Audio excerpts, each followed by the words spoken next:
Let me ask you something.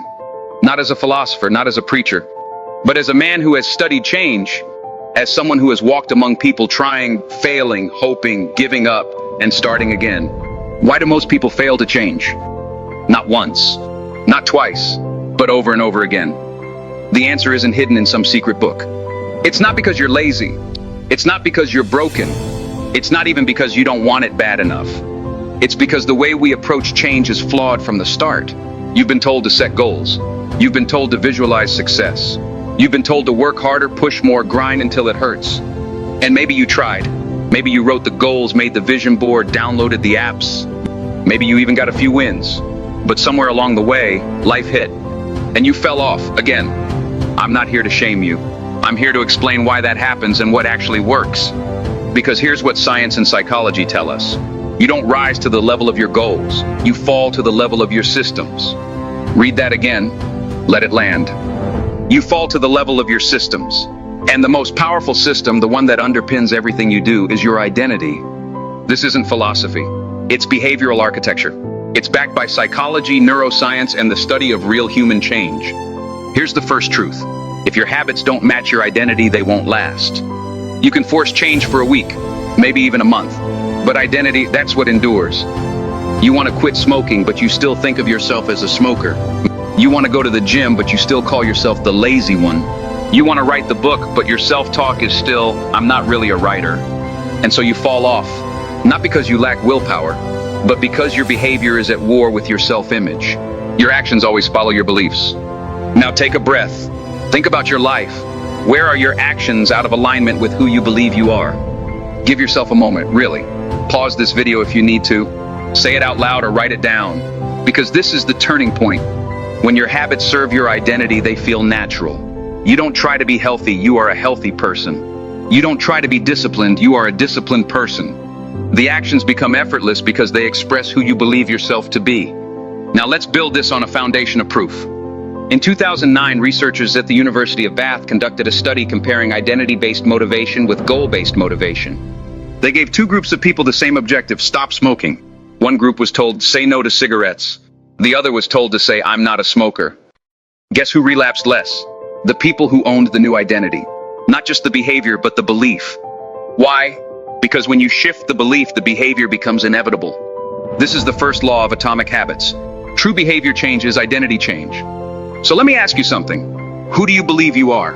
Not what you hope for, not what you wish for, but who do you see yourself as when no one's watching?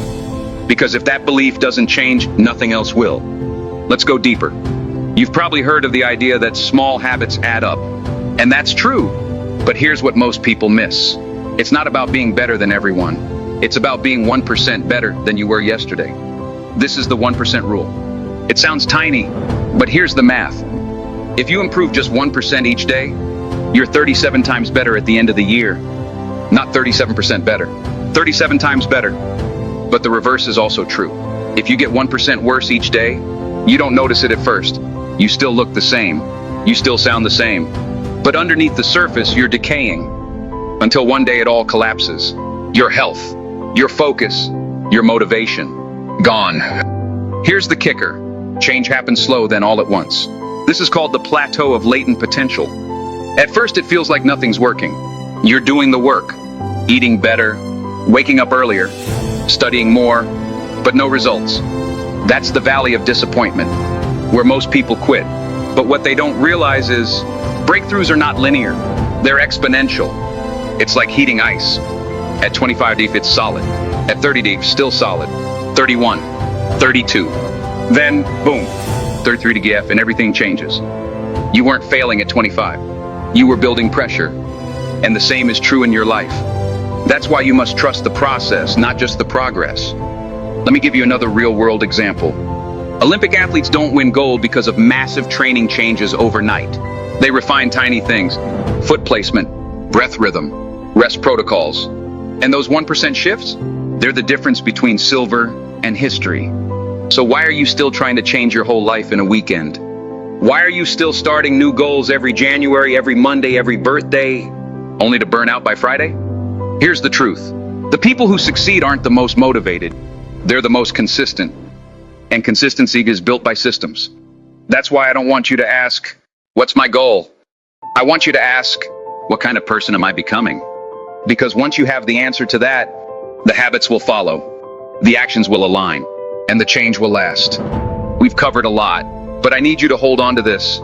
Every action you take is a vote for the type of person you wish to become. James Clear. So let me ask you this, and don't rush your answer. What are you voting for today? Are your actions casting votes for the old you? Or for the you that's becoming unstoppable? You don't need to change everything. You just need to change the direction of your votes. Every page you read, every time you say no to distraction, every morning you get up and move forward, you're shaping someone new. Not someday. Now. And if you've heard nothing else I've said, hear this. You don't need permission to change. You don't need motivation to start. You need one action, one vote, one step forward. Now. Now listen closely, because this is where most people mess it up. They have the will, they have the desire, but they've placed themselves in an environment that is working against them. You can have the strongest intention in the world, but if you're surrounded by triggers that lead you back to your old self, you will lose. It's not a lack of motivation. It's the invisible war being waged around you. Let me give you something that might just blow your mind. Environment is the silent architect of behavior. James Clear said it best. You don't rise to the level of your goals, you fall to the level of your systems. And what builds those systems? Your surroundings. Let me prove it to you. Think about the last time you ate junk food. Was it because you were dying for chips at 3 p.m.? Or was it because they were in arm's reach? You didn't decide to break your diet. Your environment made it easy. Same thing with your phone. You open social media without thinking, not because you're addicted to Instagram, but because the icon is right there on your home screen. We repeat what is easy to access, and we avoid what feels far. So if you want to change your life, start by redesigning the spaces you live in. Move your phone out of the bedroom. Put the book on your pillow instead of the remote. Lay out your gym clothes the night before. Fill the fridge with what fuels you, not what feeds your weakness. This is not about discipline, it's about direction. And here's the kicker. Every time you remove a friction point, you make the habit feel like a natural part of who you are. This is the science of behavior design, and it leads us into something James Clear calls the 4 laws of behavior change. This framework is the blueprint for building habits that stick and breaking ones that don't. Let me walk you through it. Law number 1, make it obvious. Your brain responds to clarity. Ambiguity kills momentum. If you want to build a habit, don't say, I'll try to eat healthy this week. Say, I will eat a clean breakfast at 8 a.m. every weekday. That's not fluff. That's clarity, that's strategy. That's how your mind locks in. Use visual cues. Set alarms. Design triggers into your environment. Your habits don't start in your muscles. They start in your mind. Law number 2, make it attractive. Your brain is hardwired for reward. The more appealing the behavior, the more likely you are to repeat it. So pair a habit with something you already enjoy. You want to do cardio? Only watch your favorite show while you're on the treadmill. You want to journal daily? Only sip your favorite coffee when you sit down to write. This is called temptation bundling, and it works. Why? Because the habit becomes pleasurable. And pleasure pulls us forward more than punishment ever can. Law number 3, make it easy. This is the one people ignore. They want to run 10 miles a day, write 2,000 words a morning, read 50 books in a year. But they forget something vital. Friction is the enemy of action. Start small, ridiculously small. Read 1 page, do 5 push-ups, write 1 sentence. Because motion creates momentum, and success compounds. We're not aiming for perfect, we're aiming for progress. And here's the science behind it. A 2006 study published in the European Journal of Social Psychology showed that it takes an average of 66 days to form a habit, not 21 like most people think. And during those days, consistency is more important than intensity. Say that again with me. Consistency beats intensity. You don't need to change everything. You need to do something. And then keep doing it. Law number 4, make it satisfying. Every habit needs a reward. When you feel good after taking action, your brain stores that memory. That feeling becomes a loop that tells you, yes, this is worth repeating. This is why habit tracking works. This is why visual streaks motivate you. This is why people love crossing off to-do lists. It's not the action, it's the satisfaction. So find ways to make your progress visible. Checklists, journals, apps, a calendar you don't want to break. Because what gets rewarded gets repeated. Now pause. Think about your current habits. Where in your life do you need more clarity? What can you make easier? Where do you need to build a stronger reward loop? Don't just listen to this. Audit your life. And I mean it literally. Take 5 minutes today. Walk through your routines. Find the friction. Find the gaps. Find the lies you've been living by. Here's what most people don't want to admit. It's not that you're stuck. It's that your system is broken. And when you're working in a broken system, even the best intentions collapse. So stop blaming yourself. Start fixing your system. Let's shift gears now.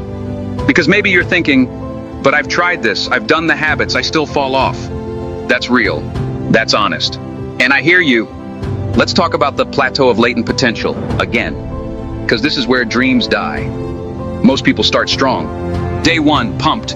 Week 2, committed. Month 1, waiting for results. And when nothing dramatic happens, they quit. Why? Because they didn't understand the compound curve. See, success is like bamboo.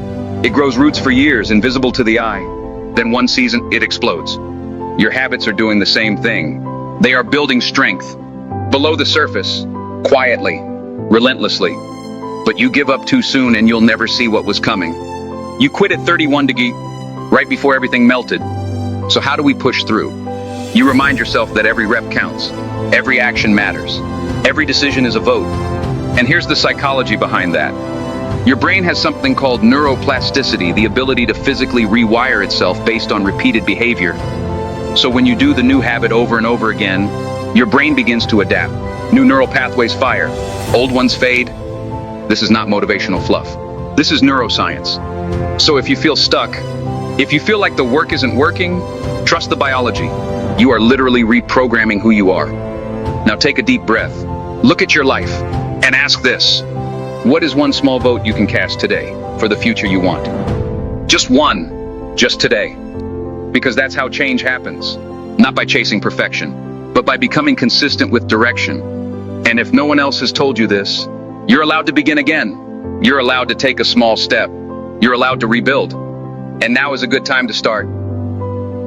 Let me leave you with a truth that too many people ignore. You are not broken. You don't need a full reset. You don't need to burn your old life to the ground. You just need one thing. A new trajectory. Not a miracle, not motivation, not Monday. Just direction. And the courage to take the next small step in that direction today.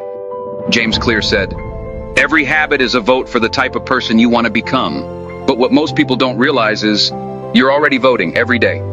By skipping the workout. By scrolling instead of writing. By speaking to yourself like you don't matter. That's a vote. That's reinforcement. But so is the opposite. Every time you take the walk. Every time you meditate for 2 minutes. Every time you resist what doesn't serve you. That's a vote too. The version of you you're becoming, it's being shaped in these micro decisions. So what would happen if for just 90 days, you committed to casting small daily votes for the person you were born to be? Not perfect ones, just consistent ones. What if you stopped chasing motivation and just respected the math? 1% better each day, compounded over time, with an identity that actually fits the behavior. That's how transformation happens. Not in the loud moments, but in the quiet, unseen ones. In choosing water over soda. In writing 100 words. In choosing to sleep instead of scrolling. You don't need to go viral. You don't need to impress anybody. You need to be loyal to the vision that no one else can see but you. Let's drive this in deeper. There is no such thing as an overnight success. What you're admiring in others is often the result of thousands of boring, disciplined, unseen repetitions. That writer you admire, they wrote through fear, through doubt, through silence. That athlete you idolize, they trained while no one clapped. That speaker who moved you, they practiced in front of mirrors before they ever stood on a stage. Their results didn't come from massive effort once. They came from small, aligned effort daily. Discipline is remembering what you want. So I ask you again, who do you want to become? Say it. Whisper it if you have to. Write it in the dark if you're not ready to share it out loud. Because clarity is power. And once you know who you want to become, every habit becomes a brick. Every action becomes a vote. Every choice becomes a chapter. And the day will come when you look back and realize you didn't just build new habits. You became a new person. Now here's your call to action. Don't just consume this video. Cast a vote. Take a small action today. Right now. Stand up and go drink water. Open that book. Put your shoes on and step outside. Turn off notifications. Write the first sentence. Because in the end, this is the truth that no one can escape. Your future is not created in some distant moment of success. It is created in your next decision. And that decision is yours to make.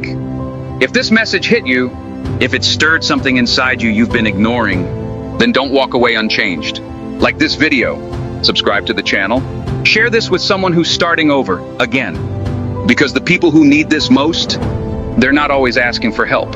Sometimes they just need a spark. Be that spark. You're not just watching videos anymore. You're building a new identity. And if you stay consistent, one day you won't recognize the person you used to be. Because habits don't just change your life. They change you.